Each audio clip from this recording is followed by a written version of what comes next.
மறுமலர்ச்சி யுகத்திற்காக நாடு அனுரவோடு. தேசிய மக்கள் சக்தி. அனைத்து விதமான பிரச்சனைகளுக்கும் 11 நாட்களில் தீர்வு காண ஸ்ரீ மாரியம்மன் ஜோதிட நிலையம். தொடர்புகளுக்கு 0091 990 816 585 6.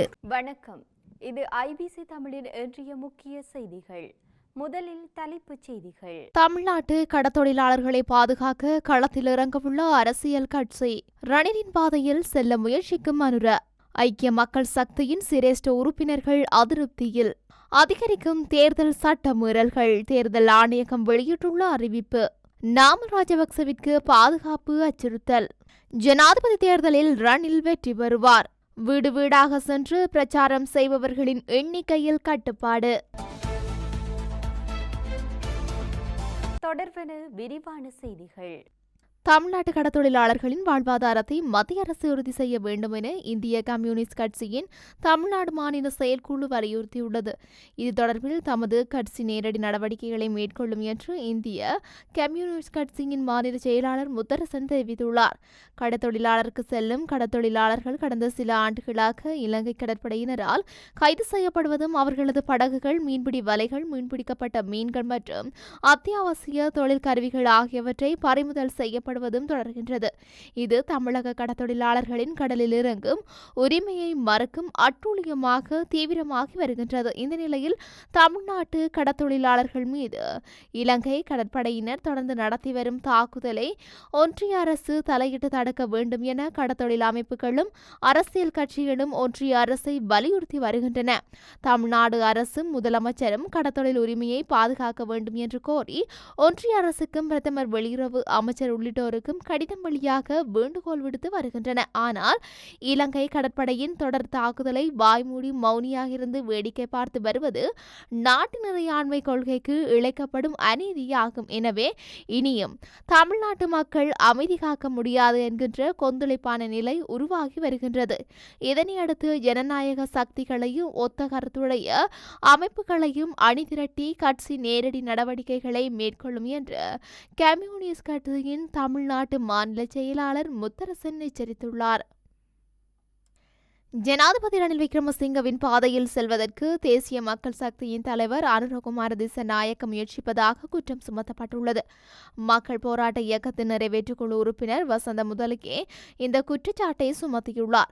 ரணிலின் பாதையில் செல்வதற்கு அனுரகுமார திசாநாயக்க விரல்களை எண்ணிக்கொண்டிருக்கின்றார் என அவர் சுட்டிக்காட்டியுள்ளார்.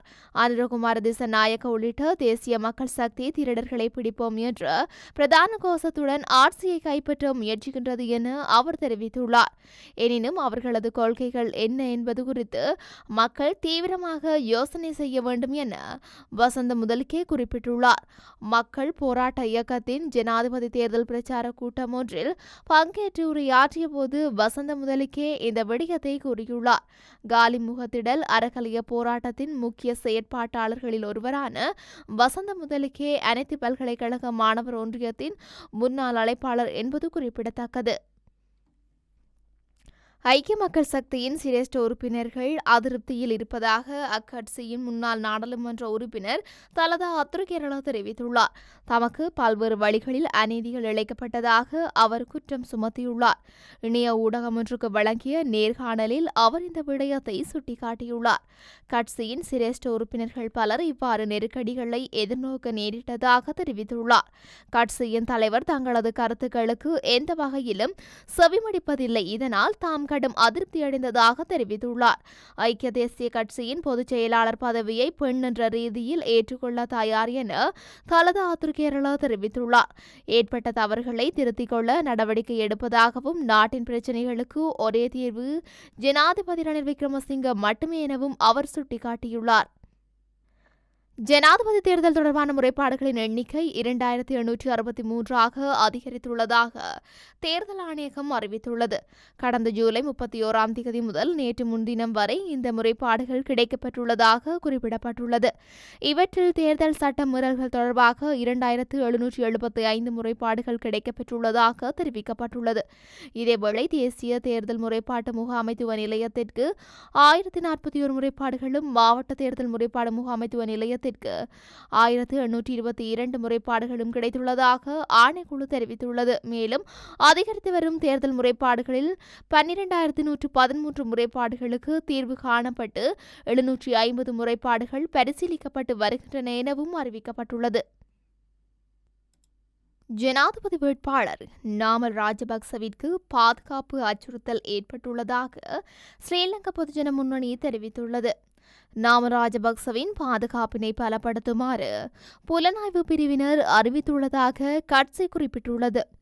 இந்த விடயம் தொடர்பில் தேர்தல் ஆணைக்குழுவிற்கும் போலீசாருக்கும் அறிவிக்க நடவடிக்கை எடுக்கப்பட்டுள்ளது. இதேவேளை வெளிமடை திரையரங்கில் அண்மையில் நடைபெற்ற நாமல் ராஜபக்சவின் பிரச்சார கூட்டத்திற்கு விளையாட்டு துப்பாக்கியுடன் சென்ற 2 இளைஞர்கள் கைது செய்யப்பட்டுள்ளனர். கூட்டம் நடைபெறும் போது மண்டபத்திற்குள் பிரவேசிக்க முயற்சித்த பாடசாலை மாணவன் மற்றும் பல்கலைக்கழக மாணவனிடம் நடத்தப்பட்ட சோதனையின் போது இந்த விளையாட்டு துப்பாக்கி மீட்கப்பட்டுள்ளது. இந்த சம்பவம் தொடர்பில் வெளிமட போலீசார் விசாரணைகளை ஆரம்பித்துள்ளனர். எதிர்வரும் ஜனாதிபதி தேர்தலில் ரணில் விக்ரமசிங்க வெற்றி பெறுவார் என மூத்த பத்திரிகையாளர் விக்டன் ஐவன் தெரிவித்துள்ளார். ஜனாதிபதி தேர்தல் களம் தீவிரமடைந்துள்ள நிலையில் இது தொடர்பான தனது நிலைப்பாட்டை அவர் தெரிவித்துள்ளார். இதன்போது இதுவரை பிரதான 2 கட்சிகளின் வேட்பாளர்கள் ஜனாதிபதி பதவிக்கு போட்டியிட்டனர். ஆனால் இம்முறை 3 போட்டிக்களத்தில் உள்ளனர். எதிர்க்கட்சி தரப்பில் இருக்கும் இருவரின் வாக்குகள் 2ஆக பிரியும் நிலைமையுள்ளது. அது ரணிலுக்கு சாதகமாக அமையும் என விக்டன் ஐவன் தெரிவித்துள்ளார். ஜனாதிபதி தேர்தல் செப்டம்பர் மாதம் 21ஆம் தேதி நடத்தப்படவுள்ளதாக தேர்தல்கள் ஆணைக்குழு அறிவித்துள்ளது. இந்த நிலையில் ஜனாதிபதி வேட்பாளர் ரணிலுக்கு அரசியல்வாதிகள் உட்பட பலர் தமது ஆதரவை வழங்கி வருகின்றனர். இந்த நிலையில் ரணில் விக்ரமசிங்கவுக்கு தபால் மூல வாக்குகளில் அனுகூலம் உண்டு எனவும் தெரிவிக்கப்பட்டுள்ளமை குறிப்பிடத்தக்க விடயமாகும்.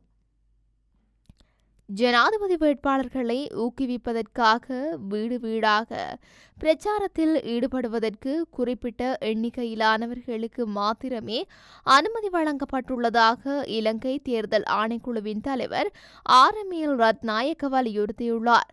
ஊடகவியலாளர் சந்திப்பில் கலந்து கொண்டு கருத்து தெரிவித்த ரத்நாயக்க தற்போதைய சட்டத்தின் கீழ் வாக்காளர்களுக்கு துண்டு பிரசுரங்களை விநியோகிப்பதில் 5 பேருக்கு மேற்பட்டவர்கள் வீடு வீடாக சென்று பிரச்சாரம் செய்து கண்டிப்பாக கட்டுப்படுத்தப்பட்டுள்ளது என்று அவர் குறிப்பிட்டுள்ளார்.